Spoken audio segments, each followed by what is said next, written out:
là-bas, si vous me voyez insister sur la tempérance, c'est là-bas que j'ai appris ça. Sur la tempérance là. Voilà. Lui et moi là, il y avait un grand pont, un grand fossé. Alléluia. Alléluia. Amen. Et ce matin, je voudrais que sur vos ovations, on accueille ici ma très chère maman Mouchono pour le message.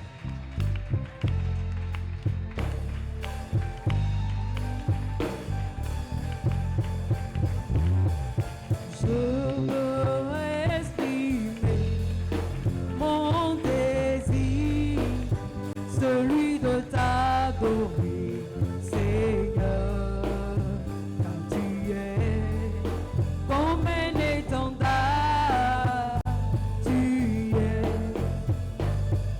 Je veux exprimer mon désir, celui de t'adorer, mon roi.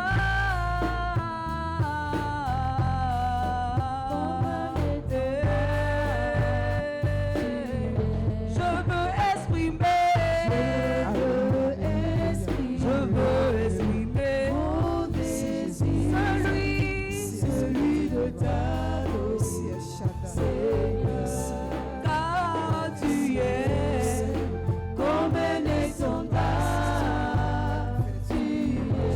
Je veux exprimer mon désir, celui de t'adorer, Seigneur, car tu es comme un étendard, tu es.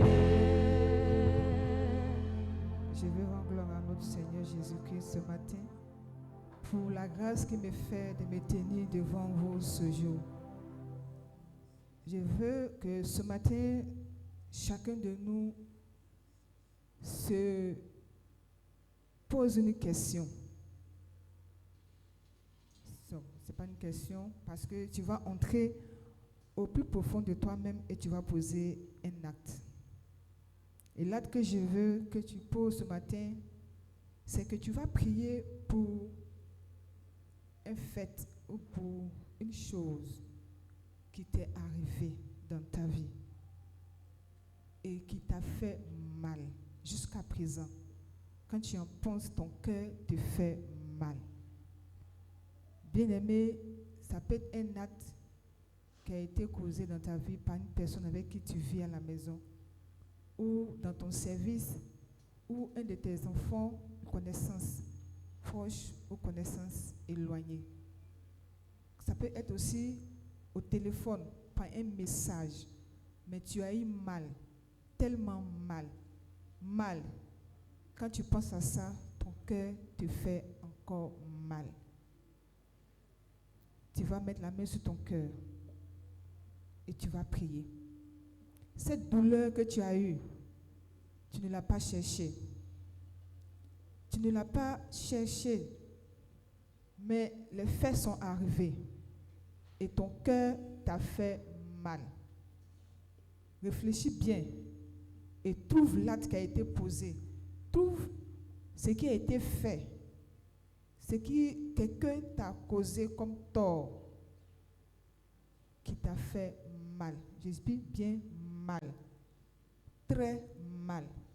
Avant que la parole ne passe, tu vas demander à Dieu. C'est lui seul qui est capable de penser toute douleur, de penser toute plaie qui vienne et qui vient penser cette plaie. C'est vrai, ça fait mal. C'est vrai, tu as raison, mais laisse tomber. Demande à Dieu ce matin de venir penser cette plaie. Demande à Dieu. Élève la voix et prie le Seigneur. Élève la voix et prie. Demande à Dieu ce matin. C'est vrai que tu fais un effort pour ne pas y penser, mais cela demeure encore. Tu fais un effort pour ne pas que cela vienne affecter ta vie, mais il y a des flashs. Quand tu t'assois, tu ressens des flashs de ce mal, de cette douleur. Demande pardon à Dieu ce matin, qui viennent enlever cette plaie, que cette situation t'a créée, qui viennent enlever cela. Bien-aimé, demande pardon à Dieu de venir t'aider ce matin. Ce n'est pas le but de mon message, mais avant que je ne vienne ici, c'est ce que l'Esprit de Dieu a mis à mon cœur de poser comme acte avant de commencer la prédication. Donc prie le Seigneur ce matin et demande à Dieu, c'est lui seul qui peut être capable de venir ôter cela. Il est le Dieu capable de venir enlever cette plaie. Oh Dieu, répands ta grâce ce matin, Jésus. Répands ta grâce ce matin, Seigneur, sur nos vies, sur nos cœurs. Répands ta grâce, Esprit de Dieu vivant.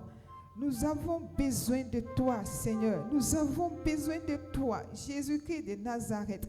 Nous avons besoin de toi, Éternel des armées. Nous avons besoin de toi, Prince de paix. Nous ne voulons pas être des tombeaux blanchis, Seigneur. Nous ne voulons pas être des tombeaux blanchis, Jésus-Christ. Mais nous voulons être purs, agréables à tes yeux. Car si le cœur que nous avons, Jésus-Christ de Nazareth, est un tombeau blanchi, Saint-Esprit, nous ne pouvons pas entrer dans ta présence. Nous ne pouvons pas mériter ta grâce, Seigneur. Ce matin, je prie que tu fasses grâce à nos vies. Que tu fasses grâce à nos vies. Que tu fasses grâce à nos vies. Que tu fasses grâce à nos vies. Et que cette douleur que ressentent nos cœurs, Jésus-Christ, que cette douleur soit ôtée et que, Seigneur, tu apportes la paix, tu apportes l'apaisement, tu apportes le réconfort, tu apportes, mon Dieu, mon roi, la vie qui vient de toi, parce que cela nous a porté à la mort, cela nous a porté à commettre des actes, Saint-Esprit de Dieu, qui nous ont, oh mon Dieu, décalés de ta voix.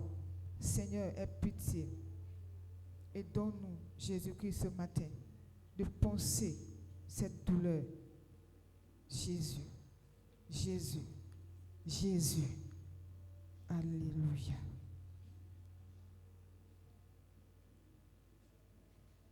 Merci, Saint-Esprit de Dieu vivant. Alléluia.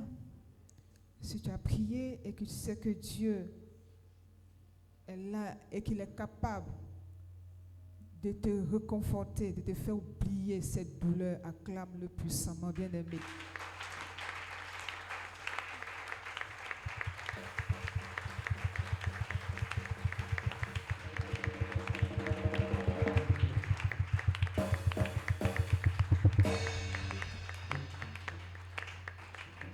Kodesh, tu vas me chanter. Jéhovah, tu es si bon pour moi. Tu es si bon. Si Dieu est si bon pour toi, avec le soutien du groupe musical, nous allons lui proclamer cela.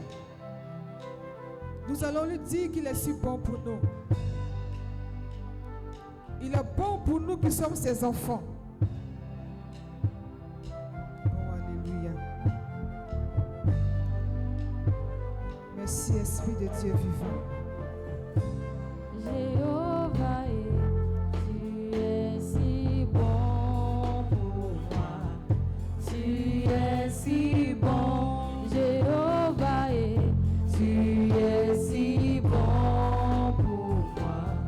Tu es si bon. Si Dieu est si bon pour toi, chante-le, bien-aimé. Tu es si bon. S'il est bon pour ta maison, s'il est bon pour ta famille, s'il est bon pour tes enfants, chante-le. S'il est bon pour tes activités, chante-le, bien-aimé. Tu es si bon, Jéhovah, tu es si bon pour moi. Tu es si bon, Jéhovah, tu es si bon pour moi. Tu es si bon, Jéhovah, tu es si bon pour moi. Tu es si bon, Jéhovah, tu es si bon pour moi. Tu es si bon, Jéhovah, tu es si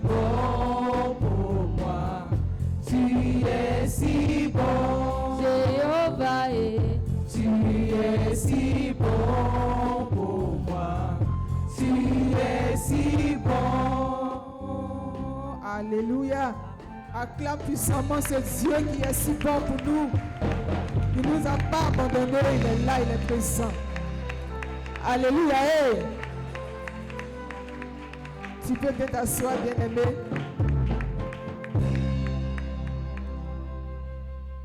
On s'assoit dans la présence de notre Seigneur Jésus-Christ.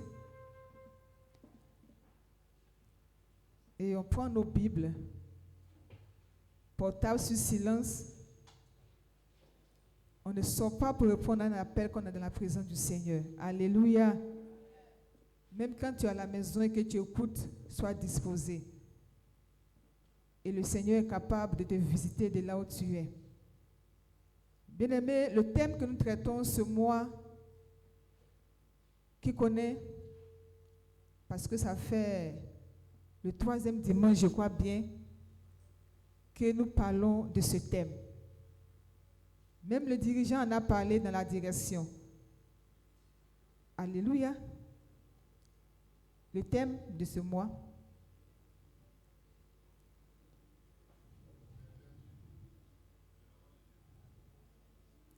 Les vertus des enfants de Dieu, ou bien les vertus du chrétien. Alléluia.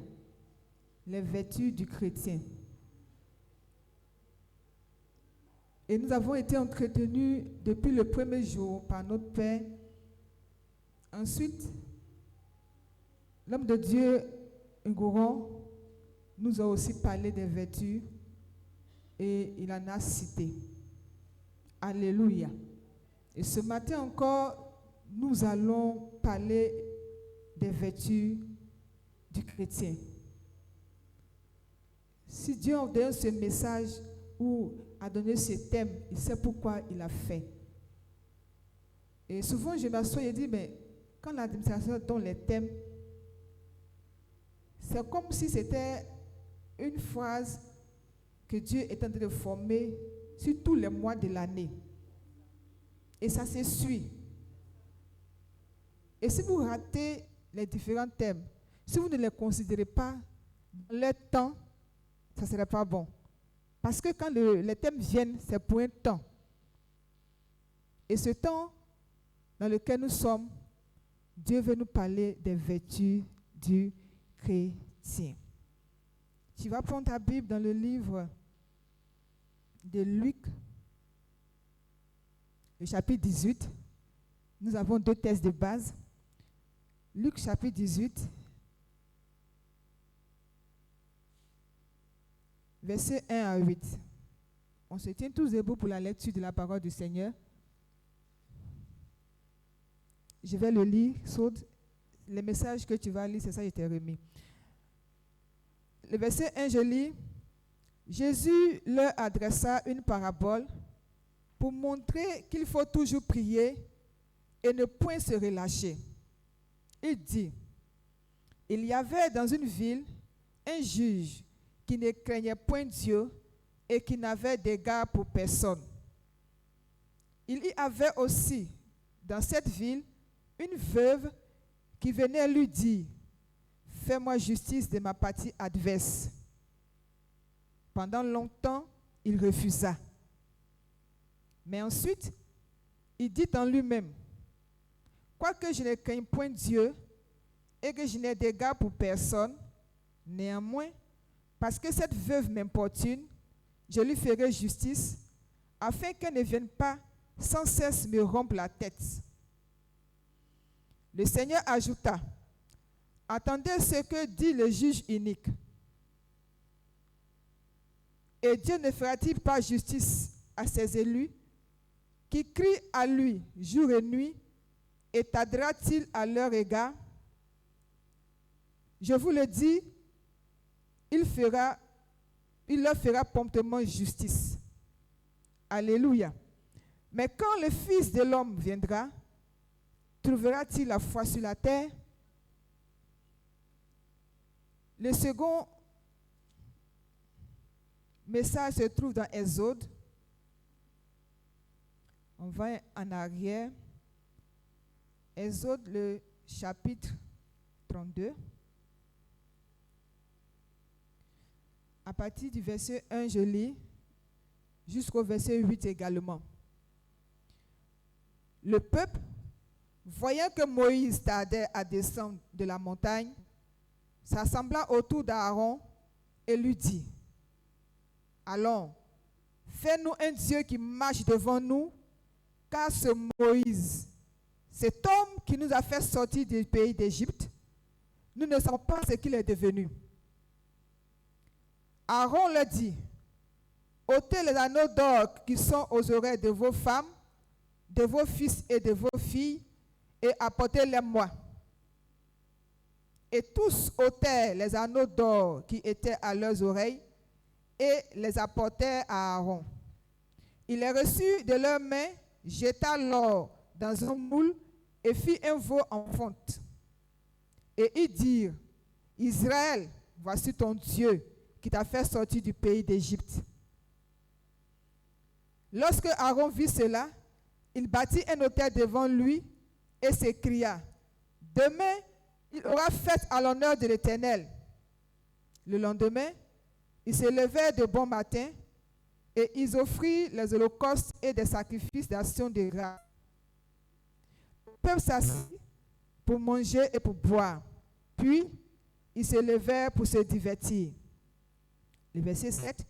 L'Éternel dit à Moïse: Va, descends, car ton peuple que tu as fait sortir du pays d'Égypte s'est corrompu. Ils se sont promptement écartés de la voie que je leur avais prescrite. Ils se sont fait un veau en fonte et ils se sont prosternés devant lui et ils lui ont offert des sacrifices et ils ont dit: Israël, voici ton Dieu qui t'a fait sortir du pays d'Égypte. Amen. Veuillez vous asseoir. Bien-aimés, nous avons deux textes ici qui sont opposés. Le premier texte, dans Luc 18, à partir du verset 1, nous raconte l'histoire d'une veuve. Et cette veuve venait voir un juge qui ne craignait pas Dieu, pour que ce dernier lui fasse justice. Et chaque fois qu'il venait, le juge lui disait de partir, qu'il allait voir. La veuve partait à la maison. Des temps après, elle remarque que le juge n'a rien fait. Elle revient encore voir ce juge et insiste sur sa requête. Mais le juge, ça ne lui dit rien. La Bible ne mentionne pas combien de fois cette veuve est venue voir le juste. Combien de fois elle est venue, si c'est pendant 3 mois, 4 mois, on ne sait pas. Mais ce qu'on sait, c'est qu'elle venait chaque fois pour voir ce juge et lui demander de lui faire justice. Arrivé un moment, le juge lui a dit, il s'est dit en lui-même: si je ne réponds pas à la demande de cette femme, elle risque de faire quoi? Si vous avez suivi, est-ce qu'elle peut pas une machine venir couper la tête de ce juge? Mais c'est à force d'entendre les mêmes choses, sa tête risque de s'exploser. Donc il faut que je règle son problème. Et le juge a réglé le problème de cette veuve. Alléluia. Le deuxième texte nous parle ici d'un peuple, dans le livre des Exode que nous connaissons bien, qui a souffert en Égypte et qui a demandé à ce que Dieu vienne les faire sortir de cette souffrance. Je raconte un peu l'histoire. Et Dieu a envoyé son serviteur Moïse pour les faire sortir de cette souffrance. Ils ont vu ce que Dieu a fait pour eux. Depuis leur sortie jusqu'à arriver au désert. Et Moïse, elle est allé rencontrer Dieu sur la montagne, sur le mont Sinaï. La Bible dit au verset 32, comme Moïse tardait à descendre, comme Moïse a duré et qu'il ne descendait pas, le peuple a commencé à s'impatienter et ils sont allés vers Moïse, pour lui dire, Aaron, pour lui dire, ce Moïse, cet homme qui nous avait sortis d'Égypte, on ne sait pas ce qu'il est devenu. Fais-nous un Dieu qui va marcher devant nous. Et Aaron leur a demandé d'ôter les bouts d'oreilles qui sont aux oreilles de leurs femmes, de leurs fils et de leurs filles. Et ils ont fait ce que Aaron dit. Aaron a pris les bouts d'oreilles en or qu'il a jeté dans le moule pour pouvoir faire un veau d'or. Alléluia. Et quand il a fini, il leur a dit, Israël, voici votre Dieu. C'est lui-là qui vous a fait sortir d'Égypte. Ils étaient tous contents. Ils ont fait des sacrifices et ils ont même célébré une fête en l'honneur de ce Dieu.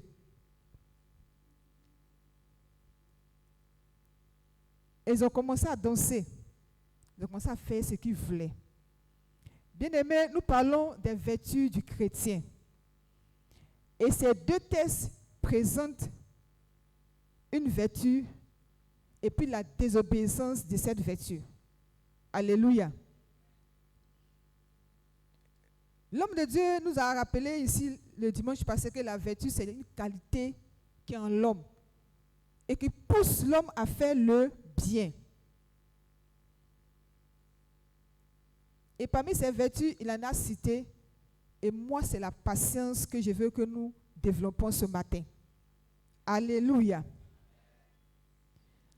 La patience est une vertu, selon la définition que j'ai, qui permet d'attendre avec calme le plan de Dieu. C'est une vertu qui est en l'homme. C'est ce que Dieu nous a donné, c'est une qualité. Et cette qualité nous permet d'être patients pour attendre la promesse de Dieu, pour attendre la justice, pour attendre ce qui doit nous revenir. Dans le chapitre de Luc 18 que nous avons lu, la femme n'a pas regardé à tout ce qui est souffrance autour d'elle. Chaque fois, peut-être qu'elle partait voir le juge n'est pas facilement accessible.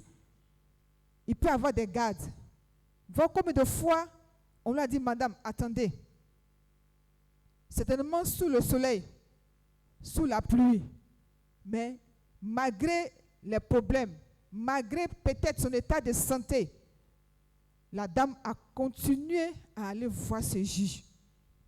Pour que ce juge vienne et règle son problème. Elle a fait preuve de patience. Nous devons être patients en toutes choses et en toutes situations. C'est une qualité qu'un enfant de Dieu doit vraiment cultiver. Mais qui parle de patience, parle de foi. Alléluia. Parce que la foi, quand tu as cette foi-là, tu peux être patient. Sans la foi, on ne peut pas être patient. Sans la foi, on ne peut pas être patient. Et la patience nous pousse à aller au-delà de ce que nos yeux physiques voient. Ce que tes yeux physiques voient, ce n'est pas ce que Dieu lui voit. Moi, j'ai l'habitude de dire que je ne vois pas plus loin que le bout de mon nez. Et chez nous, en Afrique, plus précisément en Côte d'Ivoire, je ne sais pas si c'est dans toutes les régions, mais on a l'habitude de dire l'étranger a des gros yeux, mais il ne voit pas. Il a des gros yeux. Tout étranger a des gros yeux, mais il ne voit pas. Ça veut dire que quand tu regardes, ce que tu vois là, tu penses que c'est ça qui est là. Mais ce qui est caché, tu ne le vois pas. Et ce matin, nous devons cultiver cette patience que Dieu a mis en nous. Nous devons la cultiver. Et nous ne devons pas nous laisser distraire par tout ce qui est difficulté. Parce que la patience aussi fait appel à la persévérance. La persévérance, c'est l'énergie que tu dois avoir dans la prière. L'énergie que cette veuve a eue lorsqu'elle s'est déplacée chaque jour pour venir voir ce juge. Elle a certainement des amis qui l'ont freiné sur le chemin, qui l'ont arrêté, qui sont venus lui dire, mais chaque fois que tu vas, on n'irait pas. Est-ce que tu es obligé d'y aller? Est-ce que tu es obligé d'y aller? Mais ce matin, Dieu nous demande de persévérer et d'être patient.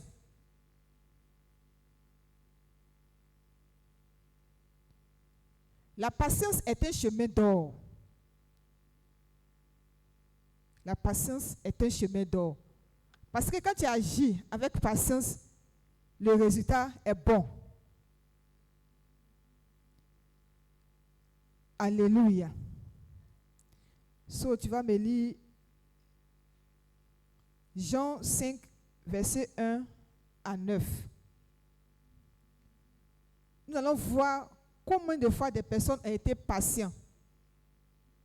Patientes dans leur attente. Jean, le chapitre 5, verset 1 à 9.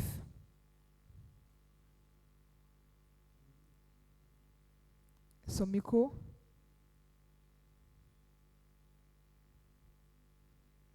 Alléluia. Amen. Jean 5, à partir du verset 1er. Oui. Après cela, il y eut une fête des Juifs et Jésus monta à Jérusalem. Or, à Jérusalem, près de la porte des brebis, il y a une piscine qui s'appelle en hébreu Bethesda et qui a 5 portiques. Sous ces portiques étaient couchés un grand nombre de malades, des aveugles, des boiteux, des paralytiques, qui attendaient le mouvement de l'eau, car un ange descendait de temps en temps dans la piscine et agitait l'eau. Et celui qui y descendait le premier, après que l'eau avait été agitée, était guéri. Quelle que fût sa maladie plutôt. Là se trouvait un homme malade depuis 38 ans. Jésus, l'ayant vu coucher et sachant qu'il était malade depuis longtemps, lui dit, « Veux-tu être guéri ?» Le malade lui répondit, « Seigneur, je n'ai personne pour me jeter dans la piscine quand l'eau est agitée. Et pendant que j'y vais, un autre descend avant moi. Lève-toi, lui dit Jésus, prends ton lit et marche. Aussitôt, cet homme fut guéri. Il prit son lit et marcha. » Amen. Si vous avez bien écouté, il était malade pendant combien d'années? 38 ans.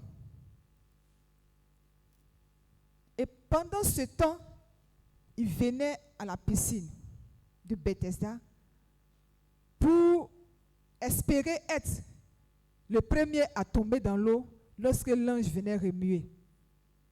Mais tout ce temps-là, il n'arrive pas. Quelqu'un qui ne peut pas marcher, comment est-ce qu'il peut se lever pour être dans l'eau? Certainement que ceux qui l'ont accompagné, mon frère, quand tu es malade, la première semaine, les gens sont à ton chevet. Deuxième semaine, mais après un mois, chacun retourne à ses activités. Hein. Chacun s'en va à ses occupations. Si c'est au village, mon champ là, c'est en train de tout prendre. Bon, moi je vais partir. Hein. Il n'y a pas quelqu'un pour nettoyer dans mon champ. Bon, moi je m'en vais. Si tu travailles à l'administration, tu ne peux pas prendre plus de 2 mois de congé. Ce n'est pas toi qui es malade. Donc, les gens ont commencé peu à peu à le laisser là, jusqu'à 38 ans. Un enfant peut naître jusqu'à ce qu'il va se marier. Il est là. Il ne sait pas dire que, pour moi, il sait que c'est fini. Je vais retourner dans ma maison. Il est resté. Et ce qui est bon, comme je le disais, la patience est un chemin d'or. Lui, il n'est pas rentré dans l'eau. Il a rencontré celui-là qui guérit en chair et en os. Parce que sa persévérance, sa patience lui a donné de rencontrer Jésus. De parler avec lui.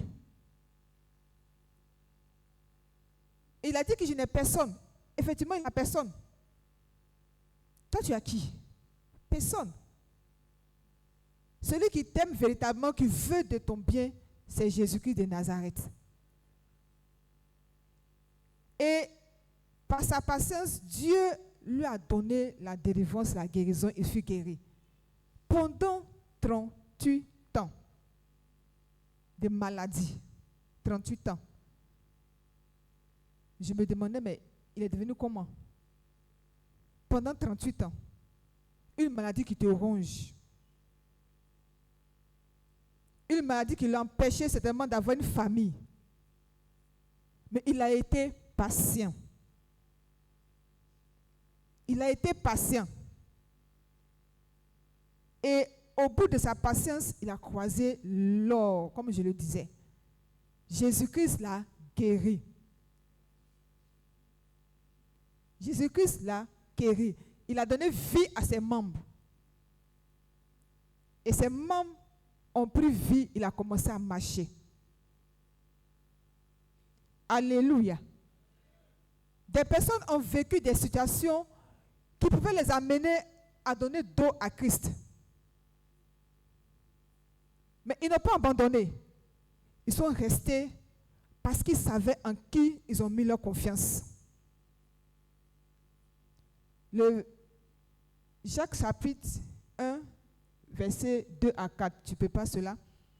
Ils savent en qui ils ont mis leur confiance. Et quand tu sais en qui tu as mis ta confiance, tu demeures patient. Tu ne te laisses pas bouleverser par les événements de la vie. Parce que tes yeux physiques voient. Parce que tes oreilles physiques entendent. Mais tu vois dans le spirituel. Et quand tu espères en ce que Dieu a programmé sur ta vie, tu dis, cette bataille, coûte que coûte, je la remporterai. Alléluia. Jacques 1, verset 2 à 4. Jacques 1, verset 1. Verset 2 à 4. Mes frères, regardez comme un sujet de joie complète les diverses épreuves auxquelles vous pouvez être exposés. Pardon, il faut répondre. Mes frères, regardez comme un sujet de joie complète les diverses épreuves auxquelles... De la manière que tu lis, je vais te demander. Après joie, il y a virgule. Non, il n'y a pas virgule. Voilà. Parce que quand tu marques une pause, ça déforme le message. D'accord. Mes frères, regardez comme un sujet de joie complète les diverses épreuves auxquelles vous pouvez être exposés. Bien. Regardez comme un sujet de joie complète. Un sujet de joie complète. Les diverses épreuves, alléluia, auxquelles vous serez confrontés. Nous devons regarder les épreuves comment? Vous ne me répondez pas. Nous devons regarder les épreuves comment? Comme des sujets de joie complète, des sujets de joie complète. Il faut que la joie inonde notre âme à chaque fois que nous voyons les épreuves. Tu peux continuer? Sachant que l'épreuve de votre foi produit la patience. Sachant que l'épreuve de votre foi produit la patience. Mais il faut que la patience accomplisse parfaitement son œuvre afin que vous soyez parfaits et accomplis sans faillir en rien. Bien, tu reprends encore doucement cette partie-là. Mais Mhm. il faut que la patience accomplisse parfaitement son œuvre, Il faut que la patience accomplisse parfaitement son œuvre. Mhm. afin que vous soyez parfaits et Afin que vous soyez parfaits. Oui. Et accomplis sans faillir en rien. sans faillir en rien. Oui. C'est fini? D'accord, merci. Voyez combien de fois le Dieu que nous adorons nous aime. Il sait qu'il y aura des épreuves. Il sait qu'il y aura des épreuves. Quelqu'un ne peut pas se lever pour dire, je vais jeûner et prier pour ne pas que j'ai des épreuves. Les épreuves sont comme, comment je peux appeler ça? Un instrument pour activer notre foi. Alléluia. Sans épreuve, on ne sait pas si tu es chrétien. Quelqu'un te voit et dit, je peux te frapper. Dans la bouche, il dit, je vais te frapper. Je vais te frapper. Est-ce que tu as une fois frappé? Il ne t'a jamais frappé.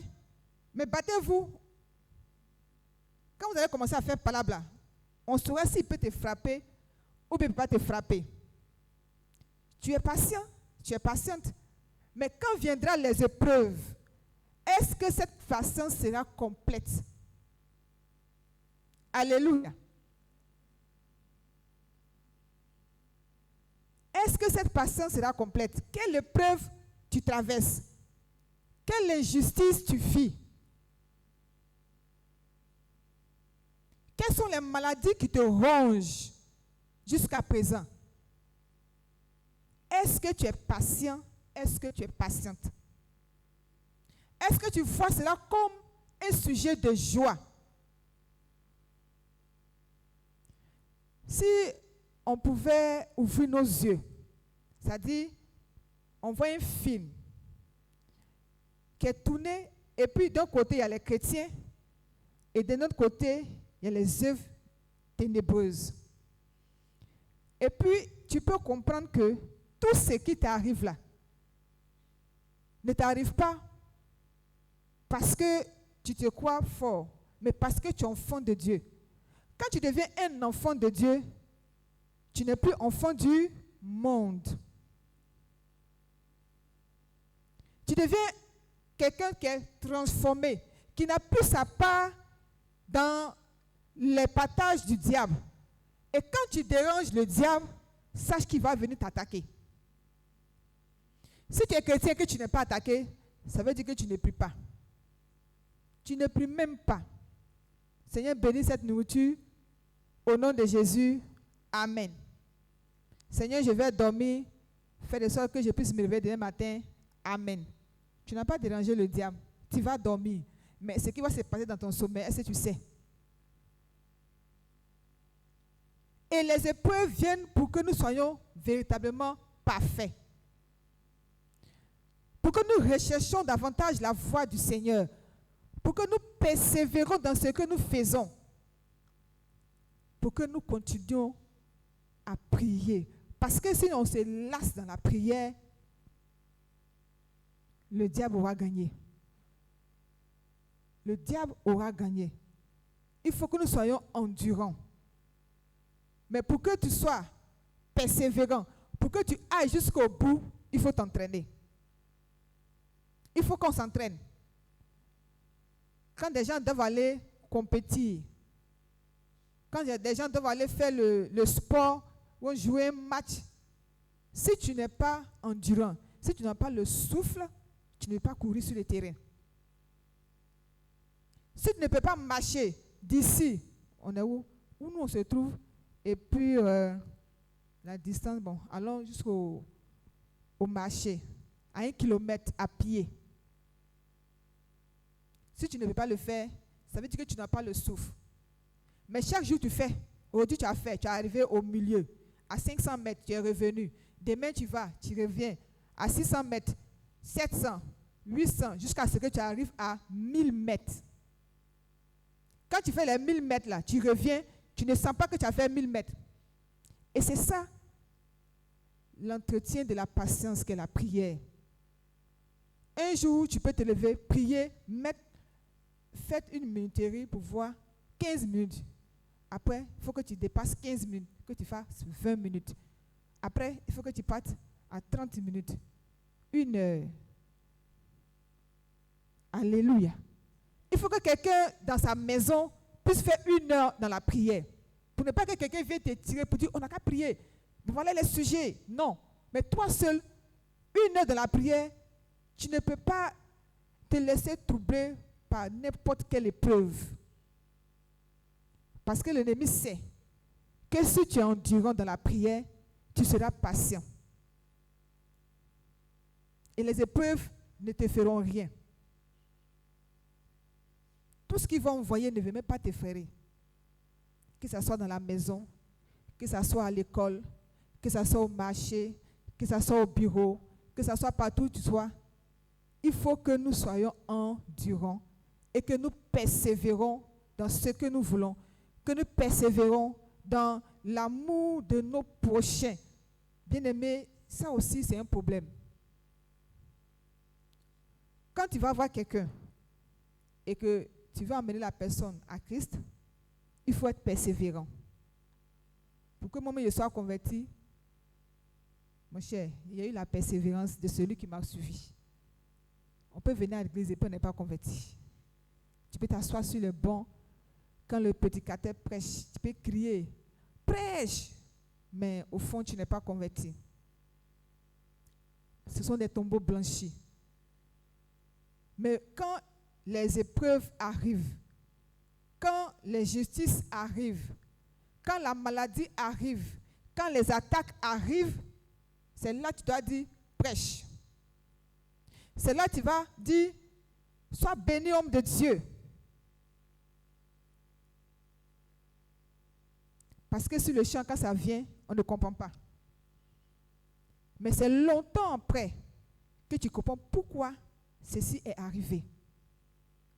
Mais la seule chose que nous devons faire, c'est de rester dans notre position. De ne pas baisser les mains, de ne pas baisser les bras. Je ne sais pas quelle situation tu traverses, mais ce n'est pas le moment de baisser les bras. Ce n'est pas le moment de regarder en arrière. Comme le message que nous avons eu le premier jour, qui se rappelle de cela, ceux qui étaient là. Je vais vous aider, 2 Corinthiens 5. Vous faites que les enfants que nous enseignons là, garde à vous, hein, parce que c'est vous qui dites à vos enfants, tout ce qu'on vous apprend à l'école, on vous demande, vous ne pouvez pas répondre. Ici aussi, c'est une école où on vient apprendre. Et quand on apprend, ça doit faire partie de nous-mêmes. Qui dit quoi? Si quelqu'un est en Christ,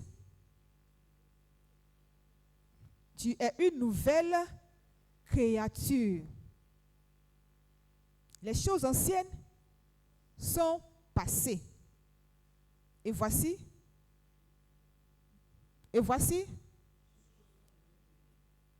que Dieu vous bénisse. Avant, certainement que tu n'arrivais pas à faire 1 minute dans la prière. Mais c'est une chose ancienne. Toute chose est devenue nouvelle. Personne ne va à l'école pour pouvoir prier. Il n'y a pas d'école de prière. Mais la seule école de prière, c'est avec Dieu. Quand tu te disposes et quand tu t'abandonnes dans les creux de ses mains. Nous allons aller sur le chapitre 32 de l'Exode que nous avons lu tout à l'heure, qui vont nous montrer, ces versets vont nous montrer combien de fois, quand nous sommes impatients, nous avons des problèmes. Quand l'impatience prend le dessus sur la patience, on court droit à la catastrophe. On court droit à la catastrophe. Ici, le schéma qui nous est donné, il s'agit d'un peuple que Moïse a fait sortir d'Égypte et qui ont vu la main de Dieu sur leur vie. Combien de fois Dieu n'a pas opéré des miracles à leurs yeux, même étant en Égypte, jusqu'à ce qu'ils sortent, jusqu'à ce qu'ils traversent la mer Rouge. Et ils sont arrivés dans le désert. Et dans le désert, Moïse va à la rencontre de Dieu. Mais avant de partir, il a dit que je vais aller à la rencontre de Dieu. Et si vous avez quelque chose, adressez-vous à Aaron. Il n'a pas dit qu'il partait pour mourir. Il n'a pas dit qu'il partait pour y rester. Mais il a dit qu'il partait à la rencontre de son Dieu et qu'il revenait. Il n'a pas donné aussi le temps. Il n'a pas dit que je partais pour 2 jours, pour 1 semaine. Il n'a rien dit. Et il est parti. Quand il est parti, voilà que le peuple maintenant s'est laissé emporter par les désirs charnels. Moïse a trop duré. Et le ton qu'ils ont utilisé pour s'adresser à Aaron concernant Moïse prouve que c'est un peuple vraiment au cou wad, qui veut dire un peuple qui a la tête dure. Il dit, je vais relire le verset 1 de l'Exode 32. Le peuple, voyant que Moïse tardait à descendre de la montagne, s'assembla autour d'Aaron et lui dit, allons, fais-nous un Dieu qui marche devant nous. Car ce Moïse, c'est-à-dire on ne le connaît pas. Ce Moïse, cette femme, ce garçon-là, c'est-à-dire que tu ne le connais pas. Ce Moïse, cet homme qui nous a fait sortir du pays d'Égypte. Ce Moïse, cet homme. Moi, j'ai vu le ton. Ce Moïse, cet homme. Aujourd'hui, il est devenu ce Moïse. Aujourd'hui, il est devenu cet homme. Il n'est plus serviteur de l'Éternel. Il n'est plus respecté. Quelqu'un qui va rencontrer Dieu et derrière lui, le peuple se retourne. Et on le traite de ce Moïse, cet homme qui nous a fait sortir d'Égypte. On ne sait pas ce qu'il est devenu. Fais-nous un Dieu qui va marcher devant nous. Est-ce qu'on peut être ingrat jusqu'à ce point? Ils ont oublié ce que Dieu a fait pour eux. Ils ont oublié que Dieu a utilisé Moïse pour les faire sortir. Et que Dieu même marchait au-devant d'eux.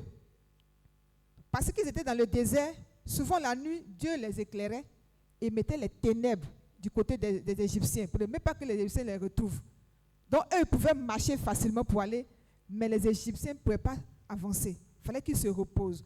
Parce qu'avec les torches, mais ils ne peuvent pas avancer. Ils ne savaient même pas où ils mettaient les pieds. Aujourd'hui, Dieu ne marche plus devant eux. Parce que Moïse tarde à descendre, Dieu n'est plus là. Dieu est parti. Ils veulent un autre Dieu, lui qui est rapide, qui sera devant eux. Quand ils vont le voir, ils vont le toucher. Parce que Moïse, là, pour lui, on ne comprend plus rien. On l'a tout entendu. Longtemps, il est parti, on ne le voit plus. On ne sait pas s'il est mort. Est-ce qu'on peut être méchant jusqu'à ce point? Quand je regarde en arrière, le chapitre 24 de ce même test des autres, le 3 dit, chapitre 24, verset 3, Moïse vient rapporter au peuple toutes les paroles de l'Éternel et toutes les lois. Le peuple entier répondit d'une même voix, nous ferons tout ce que l'Éternel a dit. Voilà. Ça, c'est avant qu'il ne fasse le veau d'or. Moïse encore a pris le livre de l'Alliance au verset 7 et il a lu en face du peuple. Il a lu en présence du peuple. Il dit, le même peuple encore dit, nous ferons tout ce que l'Éternel a dit et nous obéirons. Maintenant, pourquoi maintenant là, vous ne voulez plus faire ce que l'Éternel a dit? Alléluia. Est-ce qu'on peut blaguer Dieu? 2 fois, on va faire ce que l'Éternel a dit. On va obéir. Mais le fait que Moïse ait tardé, on ne le connaît plus. Ce Moïse, cet homme qui nous a fait sortir d'Égypte, là, ça devient trop. Et c'est l'image parfaite des chrétiens de maintenant. L'image parfaite des enfants de Dieu. Parce que quand tout va bien, on obéit, on va faire une petite souffrance. Ce Dieu-là même, est-ce qu'il est réel?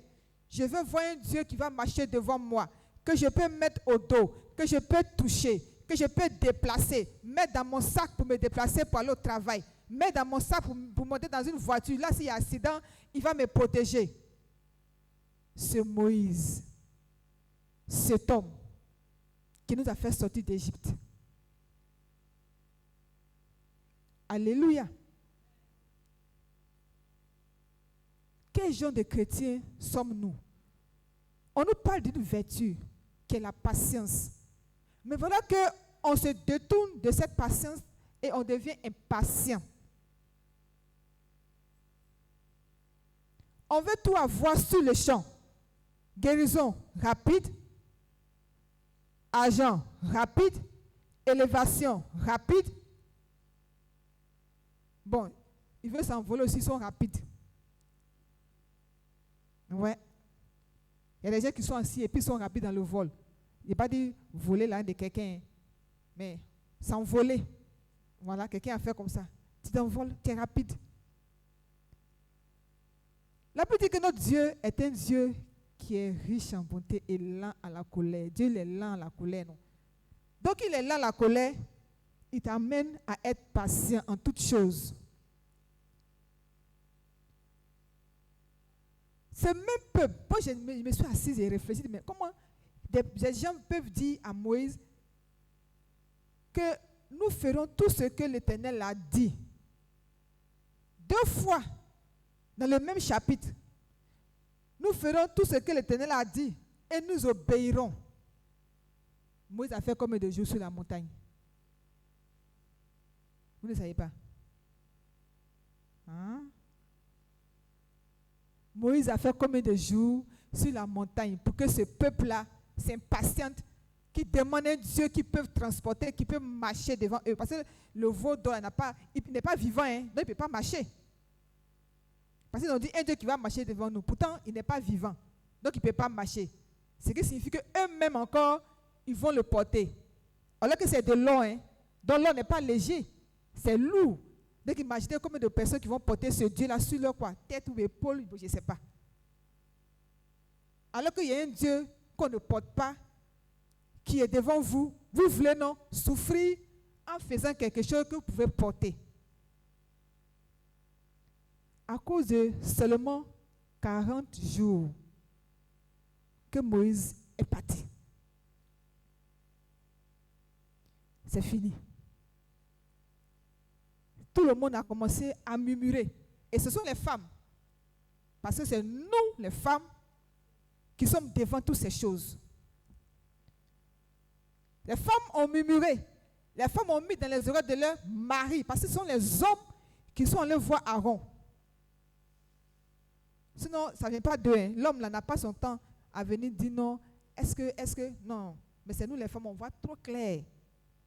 Alléluia. Et elles ont poussé leur mari à aller voir Aaron. Aaron aussi, vraiment. Vraiment, hein. Vraiment. Ah, il dit sa femme a aussi une pression sur lui. Est-ce qu'on peut acclamer le Seigneur pour les femmes? Elles sont formidables. Elles mettent pression partout. Même dans le désert, vous avez mis pression. Aaron, c'est même pas dit non, bon, je suis parti avec Moïse chez Pharaon, j'ai vu ce que Dieu a fait. Pardonnez, attendez-le un peu, attendez. Non. Aaron dit, allez envoyer l'or. Il dit, il a eu peur de sa vie. Il a eu peur de sa vie. Bon, peur là, il ne sait pas si c'est de sa femme ou de toutes ces femmes, de toutes les femmes qui ont vu leur mari. Mais à cause de la peur, Aaron a cédé. Et Aaron allait faire ce vol-là. 40 jours que Moïse est parti. 40 jours. Le peuple s'est mis dans un problème. Les patiences les a conduits dans un problème. Un problème grave. Parce que quand on lit la suite de ce chapitre, Dieu a dit à Moïse, et Dieu aussi, il a utilisé aussi un thème qui m'a plu. Et ils ont dit là-bas sur Moïse. Dieu, quand il parlait à Moïse, lorsqu'il était chez son beau-père et qu'il faisait perdre le troupeau, il a dit, mon peuple qui est en Égypte là, est en train de souffrir, va les faire sortir. Il a dit quoi? Mon peuple. Mais quand ils ont commencé à faire les bêtises là, Dieu a dit quelque chose qui m'a plu. Il a dit, le peuple que tu as fait sortir. Voilà. Et ils ont dit, c'est Moïse, non. Dieu aussi a dit, le peuple que tu as fait sortir. Ce n'est plus son peuple. Parce qu'ils ont décidé de lui donner d'eau et d'aller vers un Dieu qui va marcher, qui peut transporter. Et ils veulent... Attends, pourquoi on aime la souffrance même? Pourquoi on aime la souffrance? Pourquoi on veut charger un poids sur nous? Et c'est une souffrance. Parce que quelqu'un qui marche, tu ne le vois pas, tu ne le portes pas. Au contraire, c'est lui-même qui te porte. Mais toi, tu dis non. Tu veux quelqu'un que toi, tu vas porter. Qui va... Peut-être que si ton pied cogne quand même, il va tomber sur toi, t'écraser. C'est lui que tu veux. Et Dieu aussi a dit, le peuple que tu as fait sortir là, c'est promptement écarté. Rapidement. Comme on le dit, chap. Ils n'ont pas attendu longtemps. Rapidement. Amen. Ils se sont promptement écartés de ma voix. Dieu dit, va les exterminer. Et c'est ce Moïse, cet homme-là, c'est lui encore qui a plaidé. Pour ne pas que Dieu les tue, mais ils seront tués. Parce qu'il est descendu et qu'il a brisé les tables, il leur a dit, ceux qui sont pour Dieu là, n'ont qu'à venir vers lui. Après avoir détruit ce veau, le faire fondre, verser la poudre dans l'eau et puis il a fait boire. Et il y a la famille des Lévites qui s'est décalée, qui allait vers Moïse. Les autres sont restés dans leur maison. Mais ils ont été tués. Ce jour-là, 3000 hommes ont été tués par l'épée. C'est après ça que Moïse retourne encore sur la montagne pour que cette fois-ci, lui-même, il va fabriquer les tablettes pour que Dieu écrit dessus. Or, les premières ont été fabriquées par Dieu. Voici c'est à quoi l'impatience nous conduit. Sauf si tu peux lire maintenant Proverbe 14, verset 17. Verset 17. Verset 17. Celui qui est prompt à la colère fait des sottises, et l'homme plein de malice attire la haine. Alléluia. Prompt à la colère, rapide. Quand ils sont allés voir Moïse, ils n'étaient pas en joie. Ces hommes qui sont allés le voir là, s'ils étaient en joie, ils n'avaient pas dit ce Moïse, cet homme-là. Ils étaient carrément fâchés. Et ce qu'ils ont fait, ce sont des bêtises. Ils se sont attirés la malédiction. Et il y a plusieurs cas de figure comme ça dans la Bible. Des personnes qui n'ont pas été patientes. Et qui ont opté pour les patiences en voulant suivre leur propre voie, en voulant suivre la voie de la raison. On a le cas d'Abraham dans le livre de Genèse, le chapitre 6 que tu peux lire à la maison. Abraham, Dieu lui a dit qu'il sera le père de plusieurs. Il a cru. Abraham était patient parce qu'il savait que Dieu, quel que soit le temps que cela va mettre, Dieu va vraiment accomplir son œuvre dans sa vie. Ah, les femmes. Encore les femmes. Et c'est sa femme qui voyait en ça un problème. C'est elle qui l'a poussé dans les bras de sa servante Agar. Je suis déjà vieille. Pour moi, c'est fini. Je ne peux plus avoir de désirs. Je ne peux plus enfanter. Donc, si Dieu a dit, ça veut dire que aide-toi et le ciel t'aidera. Donc, je vais m'aider. Voilà ma servante. Va vers elle. C'est elle-même, Sarah, qui a célébré le mariage. Un enfant est né. Et cet enfant de l'impatience est devenu un problème familial d'abord, puis maintenant un problème, bon, je peux dire mondial. Alléluia. Ismaël qui est né de cette union a créé un problème. Pourquoi? Parce que Abraham n'a pas demeuré jusqu'au bout de sa patience.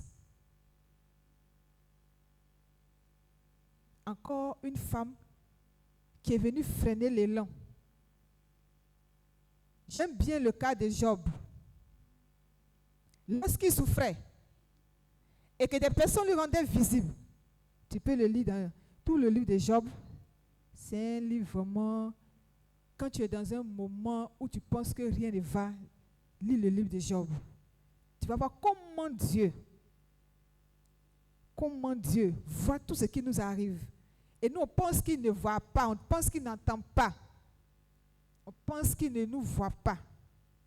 Job a tenu. Qu'est-ce que les gens ne lui ont pas dit? Qu'est-ce que les hommes, ses amis qui l'ont visité, ne lui ont pas dit?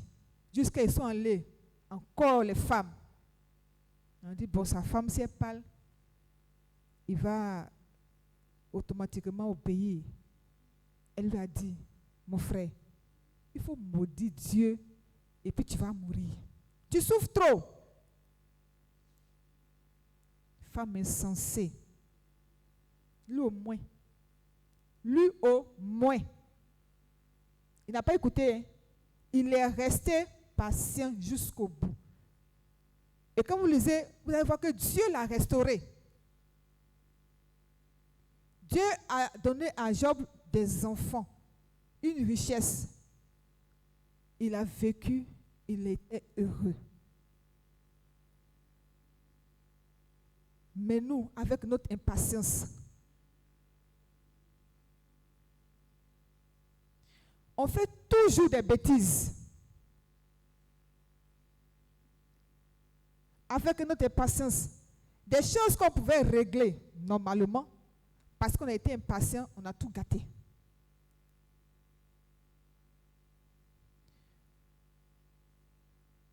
On a fait, c'est vrai que le peuple d'Israël a fait un veau, mais nous, ce que nous avons fait là, pour nous, ce n'est pas veau don. Hein. Chacun sait son veau qu'il a fait. Pour toi, c'est en argent, ou bien c'est en quoi, je ne sais pas. Sinon, chacun a fait son veau dans son impatience. Même moi-même. Alléluia. Je ne vais pas vous donner mon âge, hein, mais je vais vous raconter mon histoire. Je me suis mariée 2 ans après mon bac. Au point où mes parents me disaient, lui qui te marie là, mais il veut aller en Europe. Et puis, comme il n'a pas envie de te laisser ici, là, il va te marier et puis il va partir. Là, quand il sera là-bas, là, il viendra te chercher. J'ai dit non. Ma mère me disait, toi, ton papa t'a mis à l'école. Et j'étais encore à l'école. Hein. Voilà. Et puis, tu dis que tu veux te marier. Maintenant, quand il va apprendre ça là-haut, est-ce qu'il va continuer de t'envoyer l'argent? Il dit, hein, quand je viens pour la rentrée, il paie seulement l'inscription. Carte de bus, nourriture, où je dors. Il ne sait pas. Maintenant que Dieu dit de me marier, mais vous pouvez laisser rester copain, copine. Maintenant, ce n'est pas qu'on vieillit, qu'on se marie. Alléluia. Mes aînés étaient fâchés contre moi. Parce que pour eux, c'était de détruire ma vie. Alléluia. Je leur ai dit, je n'ai pas pris la décision, mais c'est Dieu qui m'a demandé de le faire. Et tenez-vous bien, celui qui me mariait, il faisait quoi? Il gérait cabine. En plus, ce n'est pas un boss vous dit non, il a les moyens, donc il veut faire un mariage grandiose.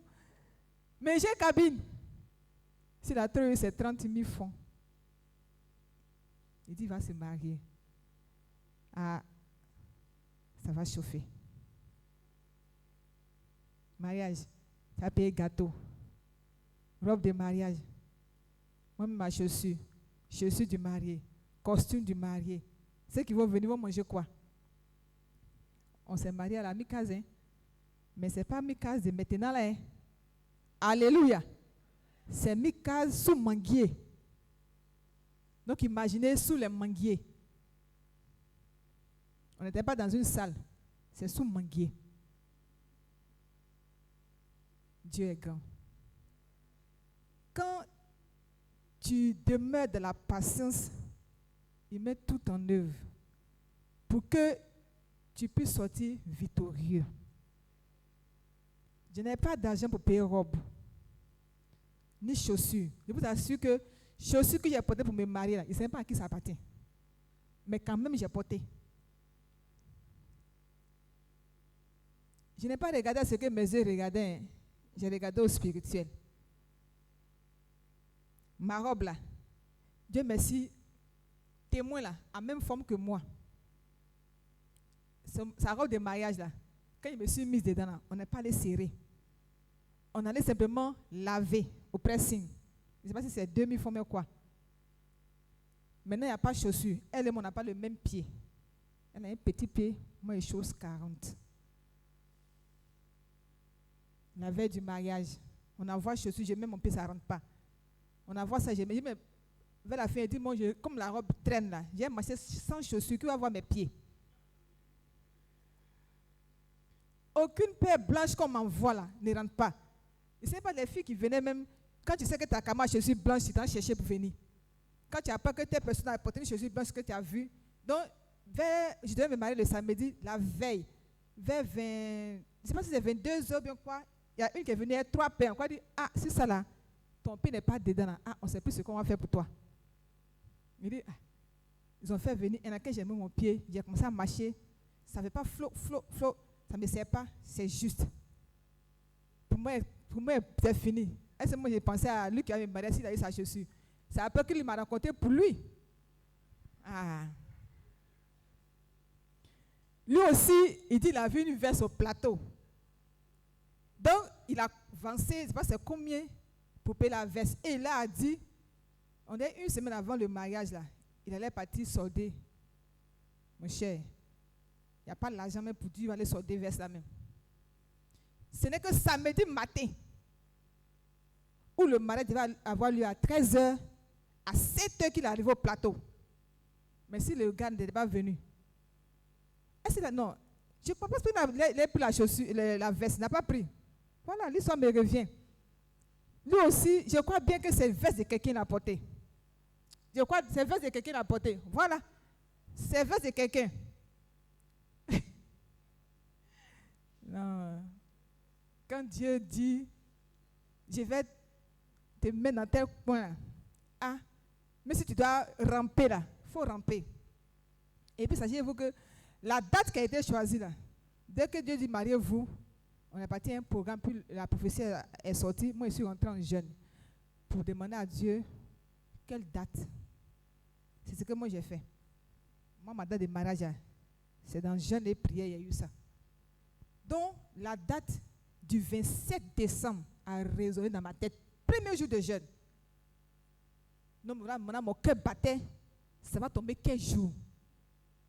Je suis allée chercher le calendrier. Quand j'ai vu que c'était un samedi, j'étais heureuse. Mais j'ai terminé mon jeûne. Donc la date là, c'est pas moi qui l'ai choisi. Lui, je suis sûre que c'était chaussures. C'était pas habit, c'était chaussures.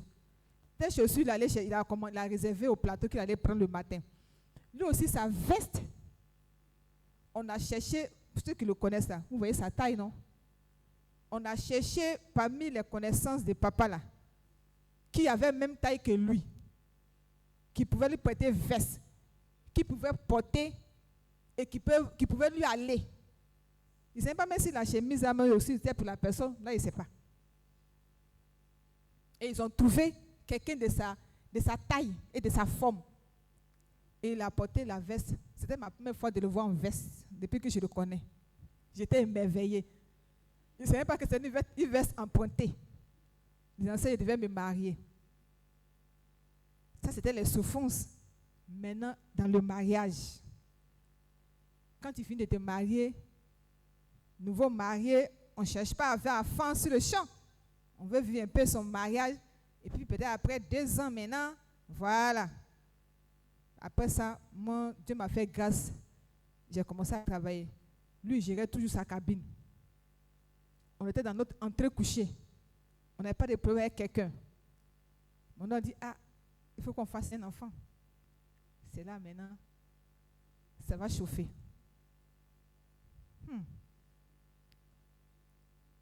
Vieux, il n'y a pas enfant. Même pas un retard. On s'en va à l'hôpital. Il faut faire tout ça pour voir s'il y a un problème. Il n'y a pas de problème. Moïse, lui, il a fait 40 ans. Et 40 jours, pardon. C'est le peuple qui a fait 40 ans dans le désert. Lui, il a fait 40 jours sur la montagne. Et puis le peuple a dit, c'est Moïse. 2e jour, c'est Moïse. 3e jour, c'est Moïse. Pour moi, 2 ans. On regarde, pas enfant. 3 ans, pas enfant. Même pas un retard. 4 ans, pas enfant. Même pas un retard. 5 ans, pas enfant. Même pas un retard. 6 ans, pas enfant. Même pas un retard.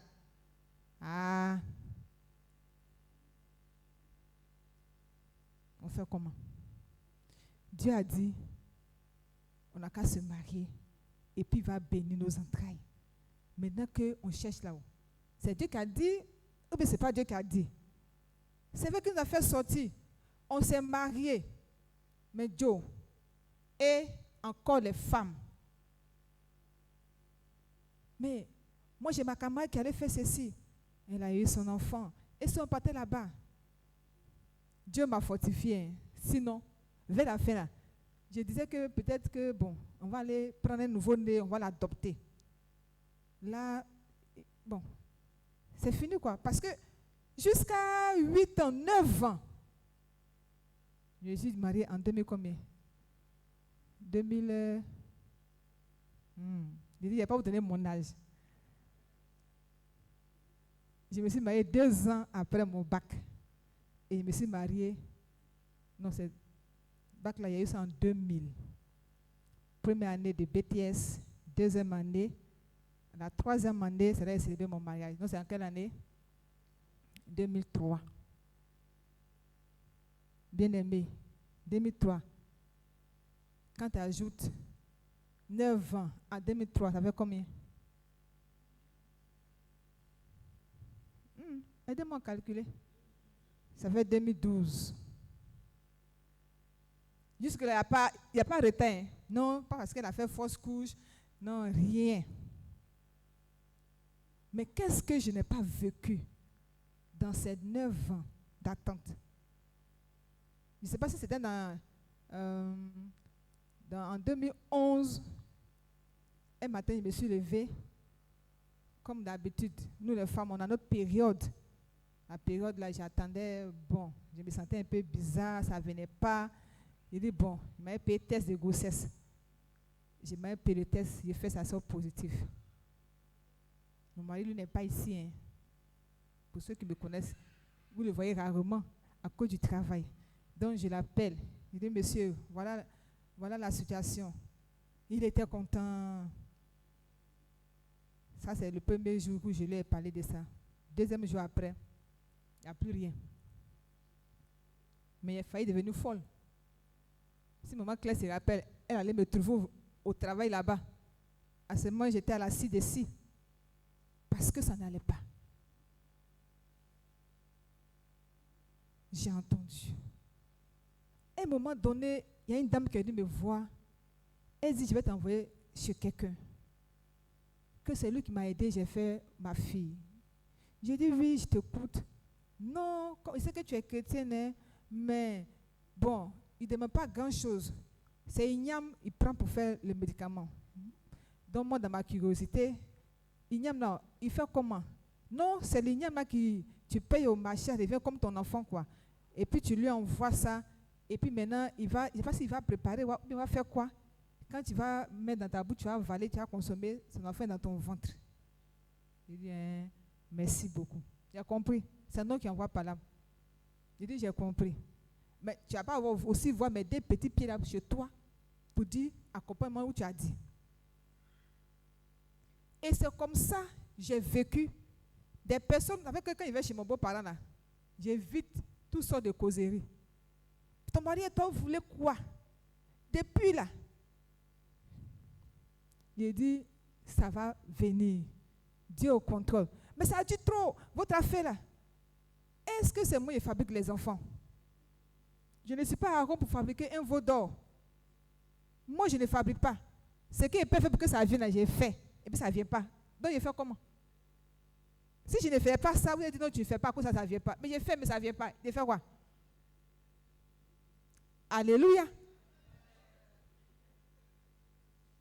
Ça ne vient pas. Donc, pour nous là, laissez, Dieu s'en charge. En tout cas, j'ai entendu beaucoup. Jusqu'à ce que Dieu m'ait visité en 2012. Et quand j'ai pris ma grossesse, mon cœur battait. Parce que c'était une grossesse qui était vraiment difficile. Premier mois d'abord, on me dit, c'est une césarienne.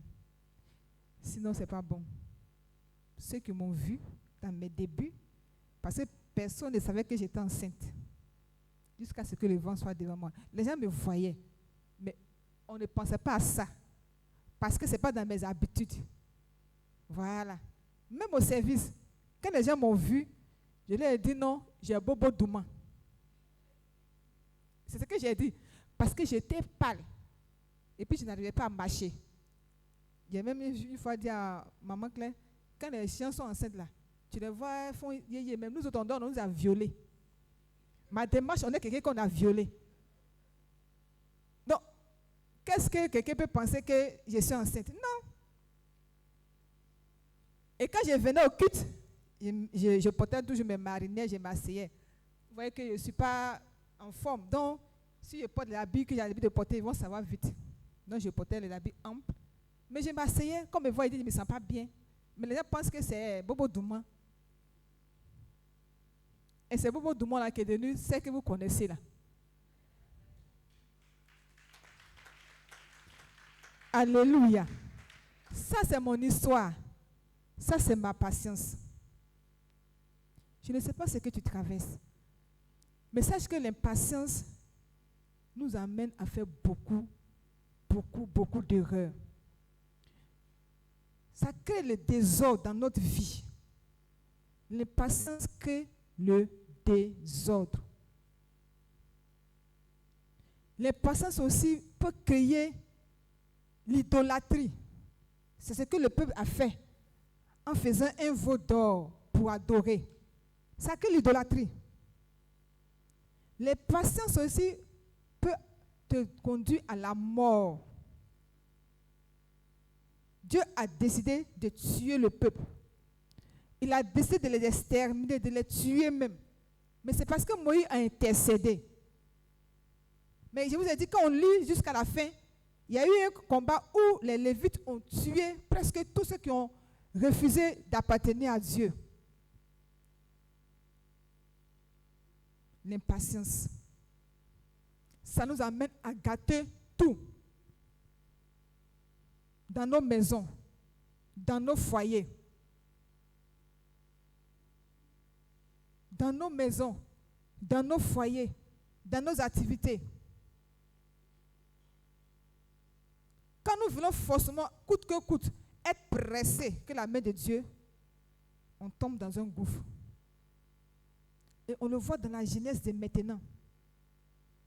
Cette jeunesse qui n'est plus patiente, qui ne peut plus avoir le fruit de ses travaux, qui ne veut plus manger à la sueur de son front. Dieu nous a dit qu'on doit manger à la sueur de notre front. Mais nous, on mange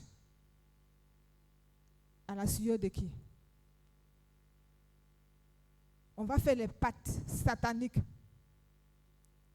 On va faire les alliances avec le diable pour avoir 5 ans de vie, 2 ans de vie, 3 ans de vie. C'est ce que pour avoir de l'argent. Au début, on se laisse entraîner par tous ceux qui ne sont pas chrétiens. Je suis sûr que dans le livre des autres, là, ceux même qui ont malmené, qui ont mis des idées noires dans la tête des femmes, là, c'est ce que la Bible appelle les ramassis.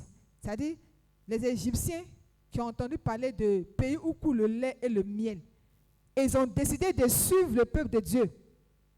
Et ils ne sont pas habitués à adorer Dieu. Ils sont habitués aux dieux égyptiens qui sont faits avec, avec l'or, avec l'argent.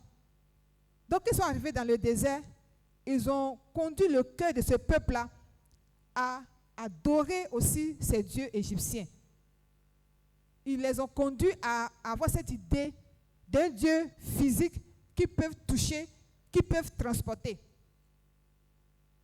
Donc nous, étant chrétiens, ayant en nous le Dieu vivant, le Dieu spirituel, on va se laisser aussi entraîner dans les adorations de ces dieux physiques qu'on voit, qui sont créés par des mains d'hommes. Et on abandonne le Dieu vivant.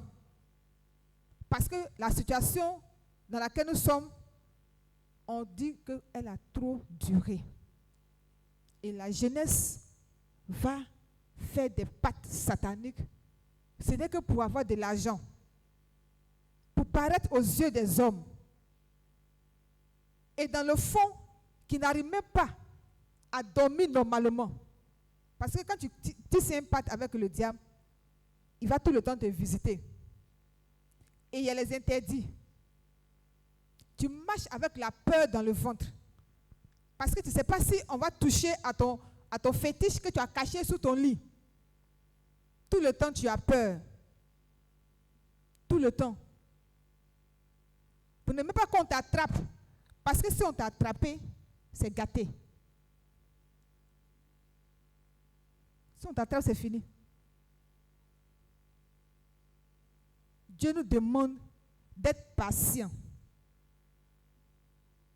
Il nous demande de demeurer dans la patience jusqu'au bout. Jusqu'au bout. Jusqu'au bout. Et cette patience doit s'entretenir dans la prière. Et elle doit être accompagnée par la foi. La foi sans laquelle nul ne verra Dieu. Parce que si tu n'as pas la foi, tu ne peux pas être patient. Tu ne peux même pas être patient même.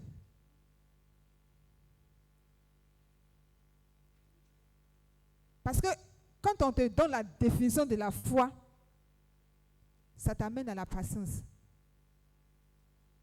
C'est une ferme assurance de quoi? Qui connaît la définition? Ah, il dit vous avez fait ça le matin. Dans la direction. Définition de la foi est une ferme assurance des choses qu'on espère et une démonstration de ce qu'on ne voit pas. Qu'est-ce que tu ne vois pas? Qu'est-ce que tu ne vois pas? Tu espères quoi? Dieu dit d'avoir la foi. Matthieu 7, 7.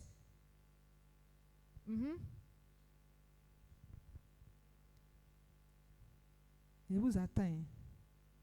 Matthieu 7, 7. Il y a d'autres même qui prennent ça pour fatiguer leurs parents. Oui. Demandez et l'on vous donnera. Si tu ne demandes pas, on ne va pas te donner. Mais ça ne veut pas dire que dès que tu demandes, en même temps on te donne.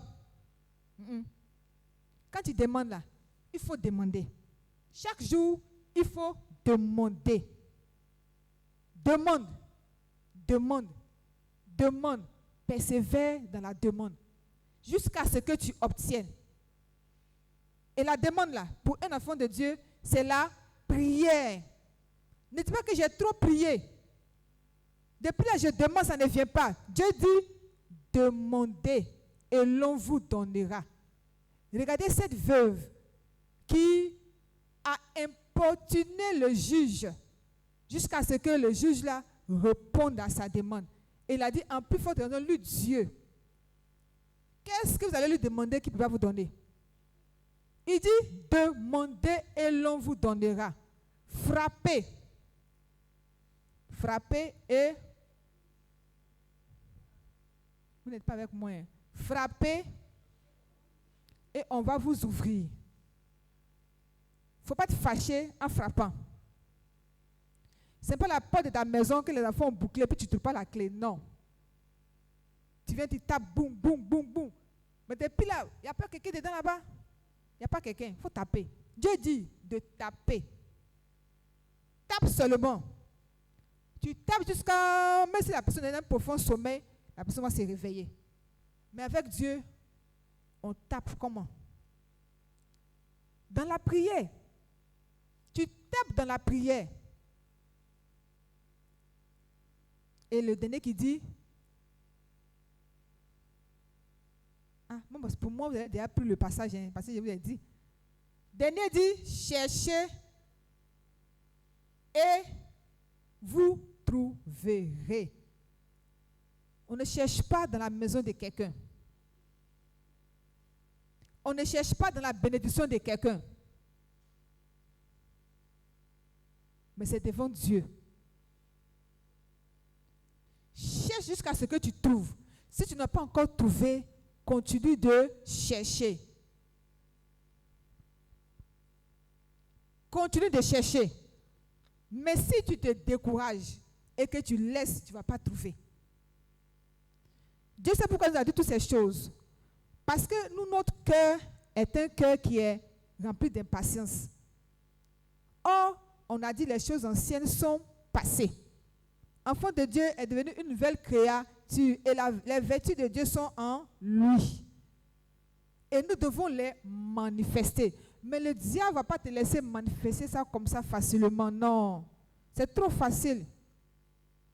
Il va te mettre les bâtons dans les roues. Et si tu ne persévères pas dans la prière, dans ta demande, si tu ne dis pas, tu ne fais pas ce que Dieu veut, tu vas t'aider et puis le ciel va t'aider. Le ciel ne va même pas t'aider. Ça, c'est quelque chose que nous, on a l'habitude de dire, comme si c'est écrit dans la Bible. Bon, si vous avez trouvé, pardonnez, venez nous donner, on va savoir aussi. Dieu n'a jamais dit de t'aider, puis le ciel va t'aider. Cherche sa face. Fais ce que lui te demande de faire, c'est tout. Mais notre adversaire, le diable, ne va pas nous laisser tranquilles. Quand tu sais bien que le diable ne va pas te laisser tranquille, lui fait son travail. Son travail, c'est de t'attaquer. Son travail, ce n'est pas que tu entres dans la volonté de Dieu. Lui, on l'a propulsé sur la terre. Et quand il est descendu sur la terre, il dit il est venu pour que plusieurs le suivent. Mais Dieu dit il te fait confiance que tu ne vas pas le suivre. Dieu dit il te fait confiance que tu ne vas pas te laisser distraire par tes amis, au travail, à l'école, au boulot, quel que soit où tu te trouves, les causeries qui vont t'attrister. Dieu dit, il sait que ces causeries ne peuvent pas te détourner de sa voie. Est-ce que Dieu peut te faire confiance? Alléluia. Est-ce que Dieu peut nous faire confiance pour que nous manifestions ces vertus-là, là où nous trouvons, pour démontrer à Satan et à ses démons. Ils n'ont qu'à se lever, ils n'ont qu'à s'asseoir. Mais nous là, on est là et on continue d'être là et on va avancer avec le Seigneur. Ils envoient les flèches, ils envoient les calamités. Mais Dieu nous a donné un bouclier qui est la prière. Le diable, il aime distraire. Et puis, il te fait perdre la patience. Et puis, il envoie en toi une peur, un découragement pas possible. Mais quand tu as commencé à faire tout ça, là, ça ne va rien changer. Quand tu as commencé à te décourager, là, ça va changer ta situation. Au contraire, ce qui peut changer, c'est la prière. C'est la prière qui a fait que ce paralytique-là s'est levé. Il s'est levé parce qu'il a croisé Jésus-Christ de Nazareth. Et Dieu lui a dit, lève-toi et marche. S'il s'était détourné, s'il avait pris sa natte et qu'il s'était retourné, c'était fini. C'était fini. Si tu as croisé Jésus, alors tout ce qui va se passer là, il faut dire qu'il y a des gens qui ont vécu pire que ça. Il y a des gens qui ont vécu pire que ça. Mais ne sont pas détournés de la voie de Dieu. Daniel, dont nous a parlé notre Père ici, a été jeté dans une fournaise. Mais il a mis sa confiance en Dieu. Il a demeuré dans sa position. Bien-aimés, nous traversons un temps. C'est vrai que nous sommes rentrés dans la nouvelle année. Mais sache que nous nous approchons spirituellement de la fin de l'année. Il ne faut pas que quelqu'un va être mouton d'un sorcier. Il ne faut pas dans ta maison là. Ils vont venir prendre un mouton là-bas. Non, non, non, non, non. Sache que c'est maintenant que tu ne dois pas te laisser distraire. Et que tu dois tout faire pour aller jusqu'au bout.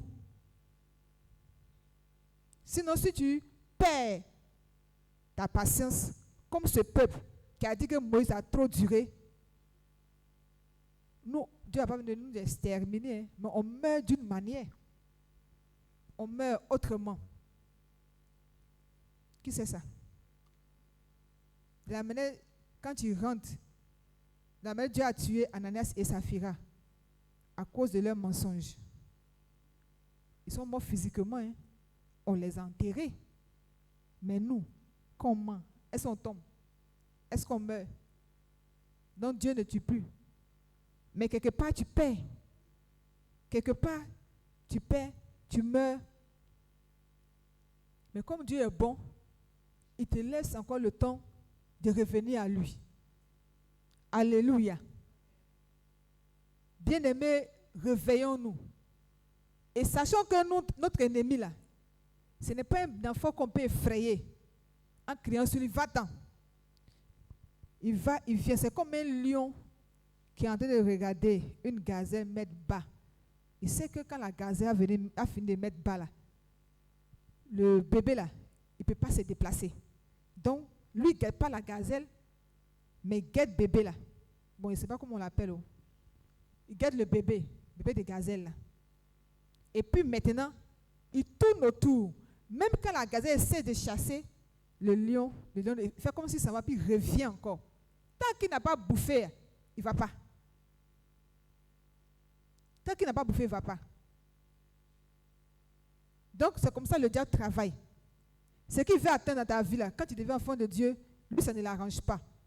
Donc, il va venir semer l'impatience dans ton cœur pour que tu puisses baisser les bras. Et quand il baisse les bras, lui, il est content. Hein? Il est heureux. Il est joyeux.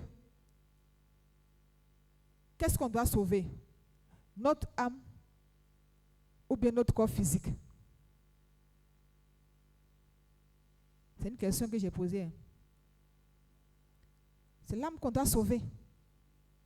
Et c'est l'âme qu'on doit sauver, cette âme-là, peut être sauvée par la prière. Pas par les vêtements que nous portons. Que tu aies porté jaune, noir, rouge, ça ne peut pas t'envoyer au ciel. Mais ce qui peut t'envoyer au ciel, c'est la propreté de ton âme. C'est ta fidélité, c'est ta patience. Alléluia. Et c'est en cela que Jésus a dit, quand je reviendrai, est-ce que je trouverai quoi?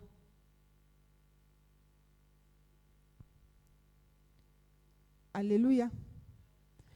Vous ne connaissez pas. Quand Jésus a dit, quand je reviendrai, est-ce que je trouverai la foi sur la terre? Quand j'ai lu Luc 18, verset 1 jusqu'au verset combien là? 9. Jésus a posé cette question. Quand je reviendrai, est-ce que je trouverai la foi sur la terre? Est-ce qu'il y a les gens qui vont toujours demeurer pour m'attendre? Est-ce qu'il y a des gens qui vont rester là, qui vont attendre, même s'il pleut sur eux, même si on leur manque de respect, même si on les insulte à cause de moi, quel que soit ce qui va arriver, quelle que soit la maladie, l'injustice, quel que soit le mensonge qu'on va coller sur leur dos, est-ce que des personnes vont toujours rester à leur position pour que je vienne les trouver? Alléluia. Est-ce que Jésus peut compter sur toi pour que tu fasses partie de ceux-là même qui vont garder cette patience-là jusqu'au bout?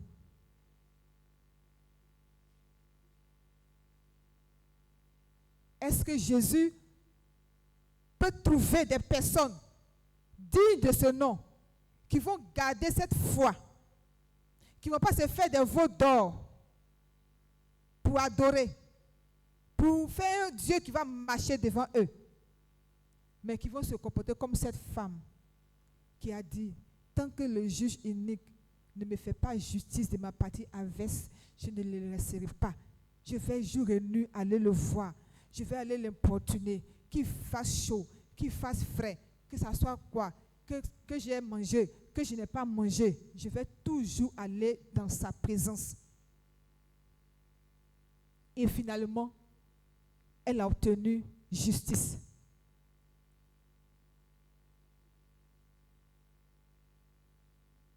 Bien-aimés, soyons vraiment patients et gardons cette foi que Dieu a mis en nous et demeurons dans la persévérance.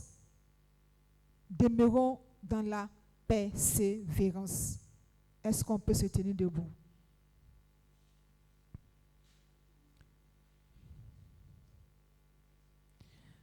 Tu as écouté la parole. Tu as écouté des histoires, des témoignages.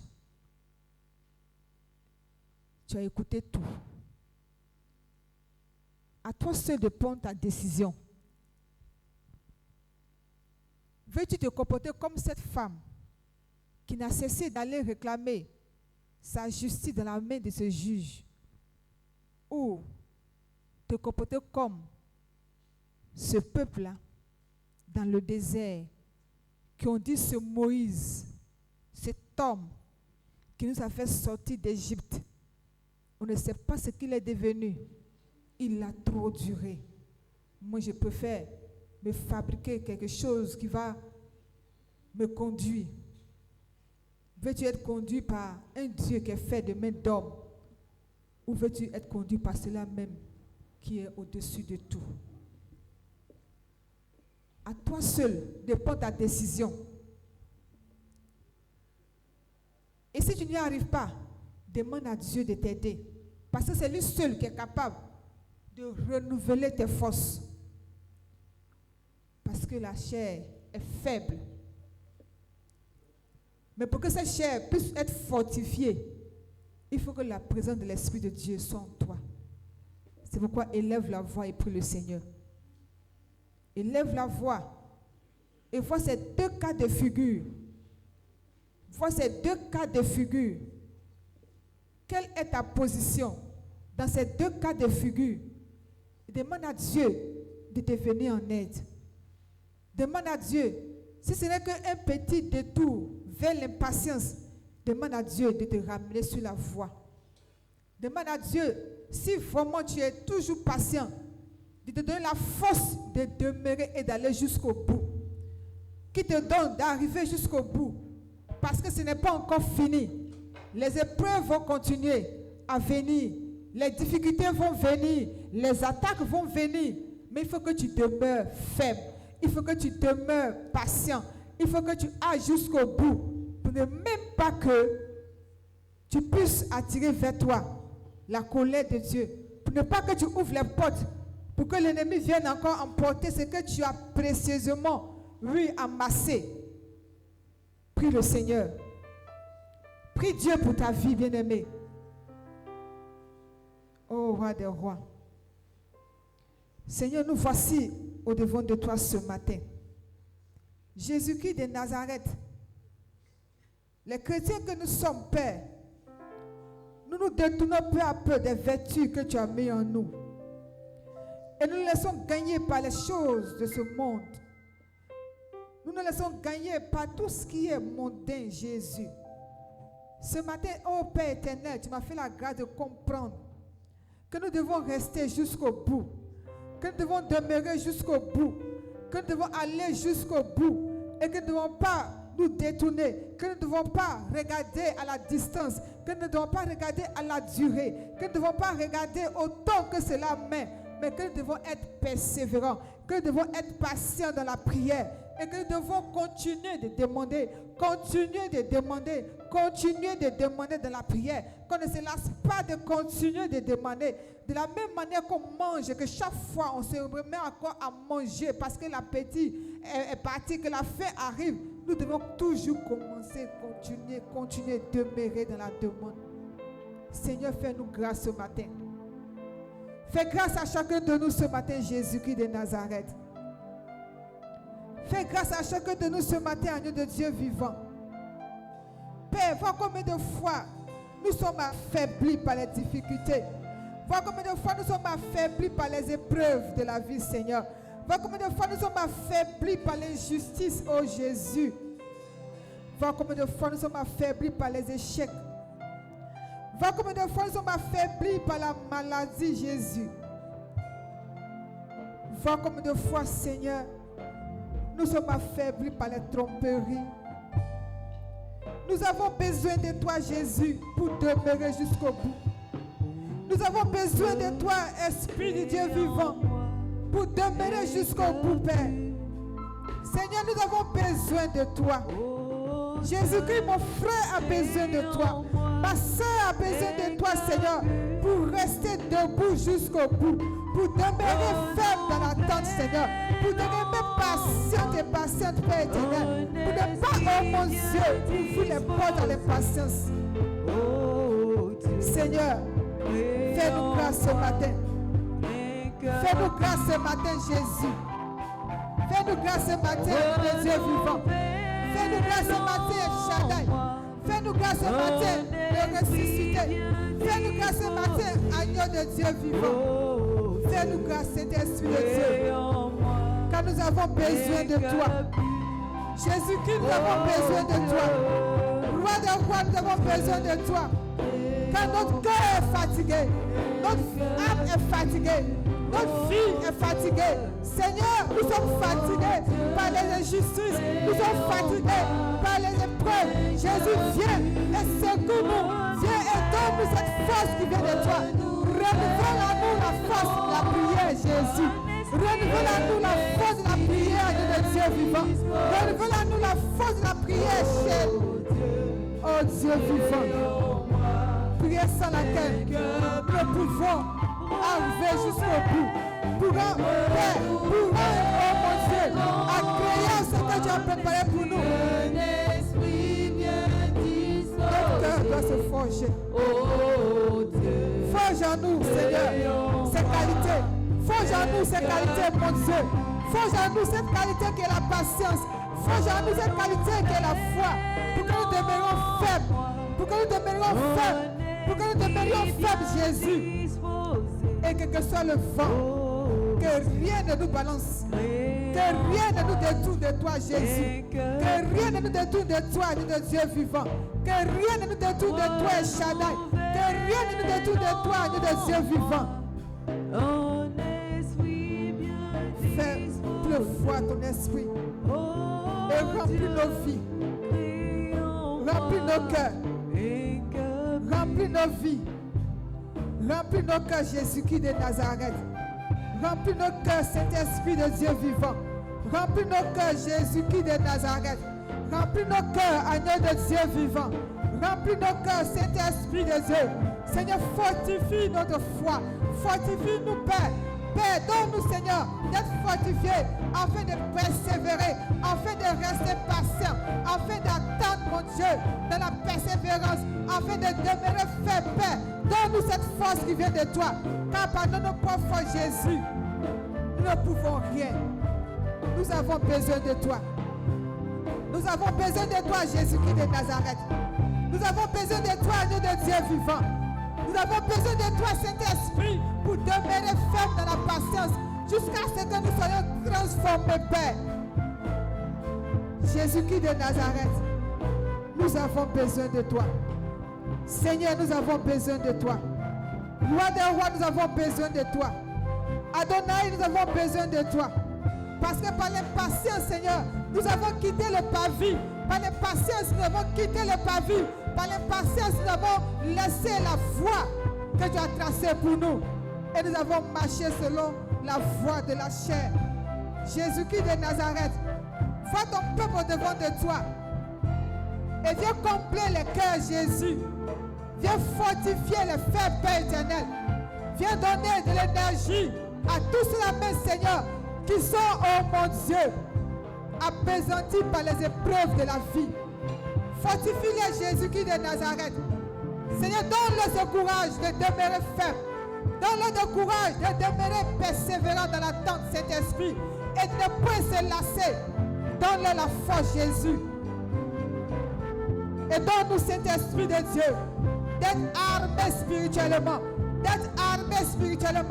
afin de pouvoir rester ferme devant toutes sortes d'épreuves et de demander comme tu nous l'as demandé, de continuer la demande dans la prière, de continuer la demande dans les jeûnes, de continuer la demande dans la prière et de ne point se lasser, mais d'être toujours ferme, d'être toujours présent, d'être toujours patient et d'attendre le jour. Honneur et gloire te reviennent. Au nom puissant de Jésus-Christ de Nazareth. Merci Saint-Esprit de Dieu. Merci pour nos vies, Seigneur, que tu remplis ce matin. Merci pour nos vies que tu remplis ce matin. Merci pour nos vies que tu remplis ce matin. Merci pour nos vies que tu remplis ce matin. Merci pour nos vies que tu remplis ce matin. Pour que nous soyons, oh mon Dieu, patients. Merci pour nos vies que tu remplis, Seigneur, ce matin. Merci pour nos vies, Jésus-Christ de Nazareth, que tu remplis ce matin, Père. Parce que nous avons besoin d'être remplis, afin de devenir fermes, afin de demeurer patients, afin de demeurer de la foi. Au nom de Jésus-Christ de Nazareth.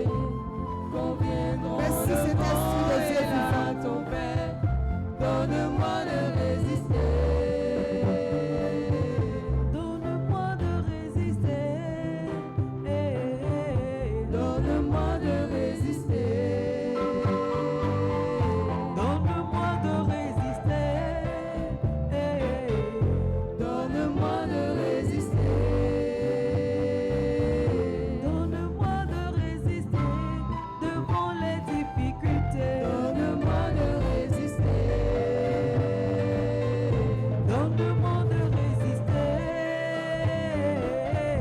Donne-moi de résister. Donne-moi de résister devant les épreuves. Donne-moi de résister. Donne-moi de résister. Donne-moi de résister. Alléluia. Tu vas encore acclamer le Seigneur pour ce message que tu as reçu. Ce beau message que tu as reçu, acclame le Seigneur.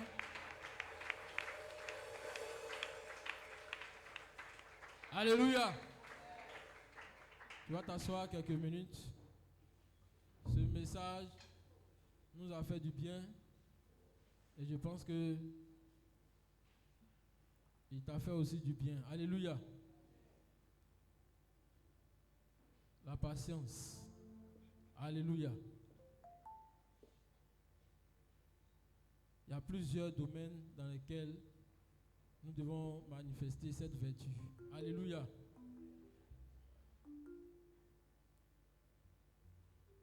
Elle a parlé tout à l'heure de sa vie. Tu as écouté. Il y a des choses qui arrivent souvent, on n'est pas patient. Et moi, ça m'est arrivé. Mais Dieu même a créé les conditions pour que moi-même je me rappelle que je dois être patient. Alléluia. Voilà. Il y a une situation qui est arrivée. J'étais à la recherche de maison. Et donc, on nous a présenté une opportunité, mais qui était au-delà de nos moyens. Mais on dit on va s'efforcer de prendre. Comme c'était dans un coin qui était bien placé, on allait s'efforcer. Et dans s'efforcer-là, je m'ai grouillé pour envoyer. J'appelle le type maintenant, il me dit non. Que ce qu'on a prévu, prix qu'on a dit là, on a augmenté encore. J'ai dit, hein, allez-y à votre maison. Allez-y, alléluia. Allez-y. Sinon, je dors actuellement pour le moment. Je ne dors pas dehors. Donc, je ne suis pas pressé pour que quelqu'un vienne me mettre la pression jusqu'à. Et puis demain, moi et ma femme, moi je mets les gens dehors là, on me met dehors. Cette honte là, il ne faut pas laisser habiter ici. Alléluia. Mais la précipitation avec laquelle il voulait que je fasse les choses, c'est-à-dire que la nuit, je suis parti visiter la maison. Même nuit là, il dit de payer avance en même temps. Il dit, mais il faut te calmer, il m'a fait jour. C'est mon argent, oui, c'est ton argent. S'il n'est pas donné, quelqu'un d'autre n'a qu'à prendre. Ah, il dit non, si tu veux, tu veux non?